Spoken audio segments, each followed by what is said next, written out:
yang membawa masalah itu gitu. Oke. Kalau kita lihat kan ini Pak Jokowi menanggapinya dengan santai begitu betul. ya Prof Swaib ya. Kalau tadi menyimak apa yang sudah dijelaskan oleh Prof, sebenarnya yang mendapatkan dampak positif ini justru mereka yang kemudian melemparkan isu. Tapi dengan jawaban santai dari Pak Jokowi ini, apa komunikasi politik yang kemudian ini akan sengaja dibangun atau dibentuk menurut Pak Anda? Jokowi, kalau saya lihat secara sosiologis, beliau itu sudah merasa bahwa sudahlah saya ini bapak bangsa, ya kan, mau menampakkan itu, mau menampakkan kepada semua elemen bangsa bahwa ketika ada persoalan yang kita dihadapi, maka kalau itu tidak tidak mengarah ke hal-hal yang sangat prinsipil ya, dan ya walaupun juga mengarah kepada prinsipil sekali karena ijazah kan gitu, tapi beliau menanggapi bahwa kita harus membangun negeri ini secara bersama-sama kan gitu ya. Kita harus menampakkan di negara kita bahwa kita punya nilai-nilai, ya punya semacam etika kan gitu. Ya mungkin beliau menampakkan hal itu tidak emosional, sehingga orang-orang yang akan memperkarakan lagi berikutnya bukan lagi emosional yang dibangun, tapi mungkin bisa rasa udahlah selesailah sampai di sini gitu, karena Pak Jokowi juga menanggapinya tidak terlalu tidak terlalu serius gitu.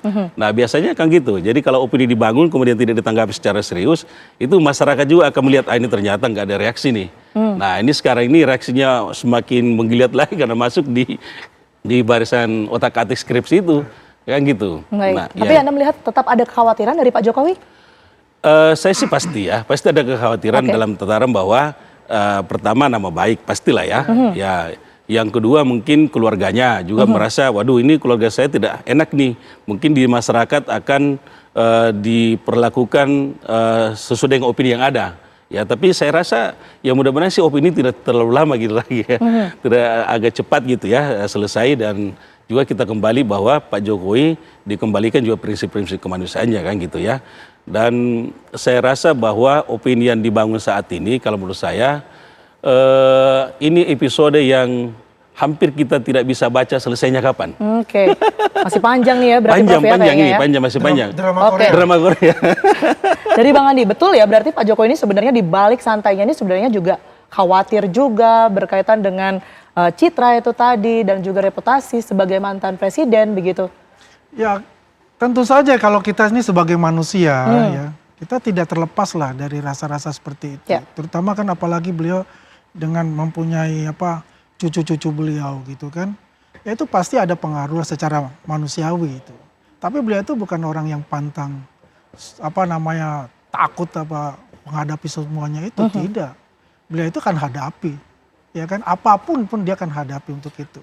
Karena yang penting bagi beliau itu adalah bahwa negara ini ya jangan sampai ya dibuatkan opini-opini ini yang merusak persatuan dan kesatuan Indonesia ini. Ya biar bagaimanapun banyaklah dari luar itu yang ingin melihat Indonesia ini terpecah-pecah gitu. Ya.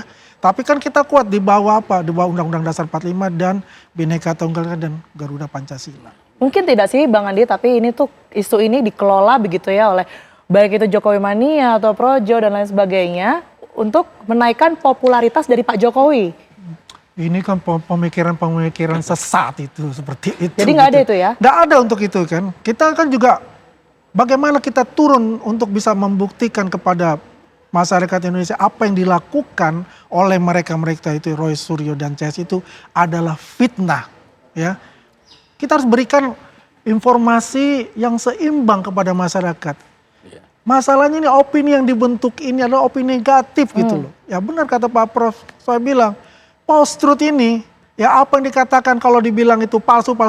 Nah itu tadi semuanya jadi palsu padahal itu asli. Karena sejak Pak Jokowi lengser ini nampaknya terus dibahas sampai bulan Juni ini loh Bang Andi. Ya jadi kalau kita apakah ini memang sengaja dipelihara atau seperti apa isu ini? Kan pertanyaannya ke sana akhirnya. Kalau kita lihat apakah dipelihara ya itu bukan kita dipelihara ya. Isunya ya, jadi isu ini kan bergerak terus kalau mereka terus kan yang nggak percaya ya kan. Kalau misalnya apakah dia akan membuat branding Pak Jokowi? Ya enggak lah ya. Beliau sudah lengser aja masih banyak orang yang datang ibu-ibu dari seluruh daerah. Itu tidak diorkestrasi loh, enggak. Itu datang sendiri loh. Baik. Untuk itu. Anda melihatnya seperti apa Prof Swaib? Ini nampaknya juga tidak terlepas dari popularitasnya Pak Jokowi juga yang turut naik dengan isu-isu yang kemudian ini dibahas terus-menerus sampai bulan Juni ini. Ya, apakah betul. Ini juga komunikasi politik yang sengaja dibentuk, dibangun, atau bagaimana? Ya, sebenarnya kalau kita baca media ya, kan semakin sering dinaikkan kan semakin naik ratingnya dan semakin dikenal. Masalah negatif apa positif itu soal lain, yang penting kan naik. Nah persoalannya sekarang adalah kita kembali kepada prinsip-prinsip bahwa negara kita ini dikelola dengan nilai, ya. Ini kan isu tentang ijazah palsu dan mantan presiden juga kan berat sekali kan gitu, ya kan gitu, berat sekali isunya kan gitu. Dan saya kira kalau hal yang ini dikembangkan terus, khawatirnya ke depan ini akan merusak citra di perguruan tinggi nanti, ya kan gitu. Jangan-jangan, oh kamu ijazahmu palsu apa enggak gitu, itu bisa terjadi begitu kan gitu ya. Nah, apakah ini keuntungan Pak Jokowi? Kalau menurut saya sih ya kalau di media sosial ya mungkin naik. Tetapi dalam opini di masyarakat ini seolah-olah bahwa ini Pak Jokowi ada hal yang dilakukan di luar daripada ketentuan, tanda petik ya, proses pendidikan dengan ijazah palsu itu. Nah ini yang khawatir itu yang tergiring. Bukan masalah popularitasnya yang diambil kan gitu ya. Ya ini tergantung dari masyarakat menilai itu gitu. Baik. Prof, ini kan sebenarnya yang disasar, yang dipermasalahkan adalah data diri dari Pak Jokowi begitu ya. Kalau kita lihat ini kan ini sangat pribadi dan seharusnya kalau kita mengkritisi, ini kan berkaitan dengan kebijakan, adanya kinerja-kinerja yang tidak baik. Apakah memang ini tren komunikasi politik saat ini lebih kepada menyasar pribadi seseorang atau pemimpin begitu ya? Atau seperti apa? Ya kalau kita bicara pendekatan sosiologi politiknya ya, biasanya kan orang yang berkepentingan itulah yang akan mendorong isu.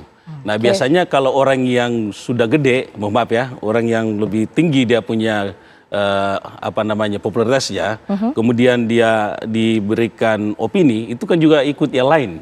Ya itu kalau dalam pendekatan sosiologi politiknya ya.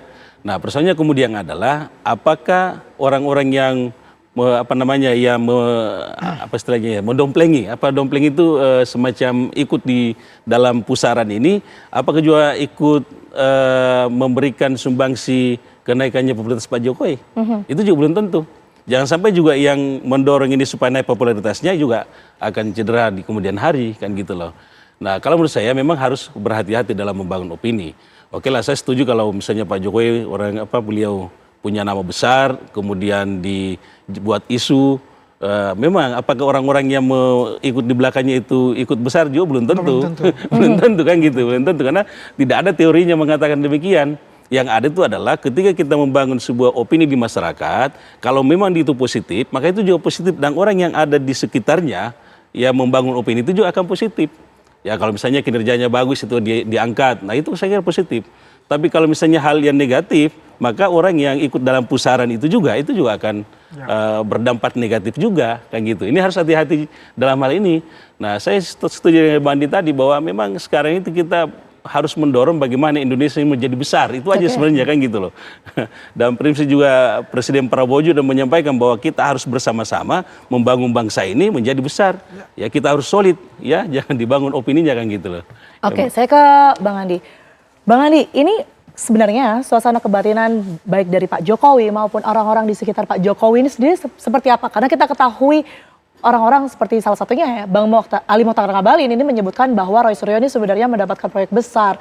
Sudah mulai melempar semacam serangan-serangan balik begitu Bang. Ini sebenarnya yang terjadi seperti apa?